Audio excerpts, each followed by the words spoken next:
কলা ভালোই ভালো হয়েছে। এই না মনে করতে এক কর্মচারী রাখছিলাম, হ্যাঁ বুকা সুদার কোনো উদ্দেশ্যই নাই।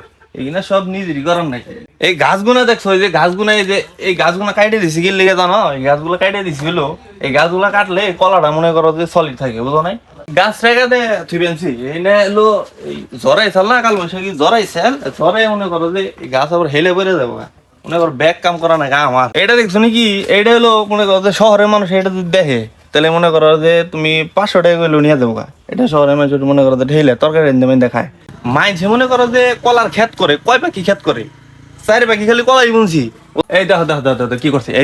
এই যে কর্মচারী রাখছিল, কর্মচারী কইছি কি যে এটা ঠেক না দে, বুধাই ঠেক না দিয়ে দিছে। কলা গাছ এই লেই রইছে। মানে পাগল সুদার কোনো উদ্দেশ্যই নাই, 7 দিন ধরে নাই। আর বেতন দেবো কেমনি? না, কলা মনে কলা বেছে তাও মোটামুটি ভালোই। গত বছর কত 1,20,000 টাকা কলা বেচছি। এটা ছুটকে কলা ব্যাপারে লোকে আমাকেও খায় না। আমরা হলো মনে করো যে প্রফেশনাল কলার ব্যবসায়ী, বুঝো নাই? এই কলা গাছটা দেখছো নি? এই কলা গাছটা কত বড় হয়েছে। এটার শুরু থেকে গুড়া থেকে মনে করো আগা পর্যন্ত, ফল হওয়া পর্যন্ত এনে আমার পরিশ্রম আছে, এনে আমার রক্ত আছে। গাছই মনে করো যে এই গাছটা কয়দিন আগেই বুনছি। এই যে কয়দিন আগে বুনছি, হ্যাঁ রাখালে ইয়ে কইছি কি এই কর্মচারী কইছি কি এদিন একটা সার দিয়ে দিতে, বুক আছে সারই দেয় নাই। এই সার না দিলে এটা বড় হইব। আমার তো মনে কর যে এই ছোটবেলা থেকে দেন জ্ঞানে কলা খেতি, কলার ব্যাপারই না। আর আমার মনে কর যে এটা ইচ্ছা আছে সারা পৃথিবী জুড়ে যদি কলা খেত বানান গেতো তাহলে মনে করতে সুন্দর হতো।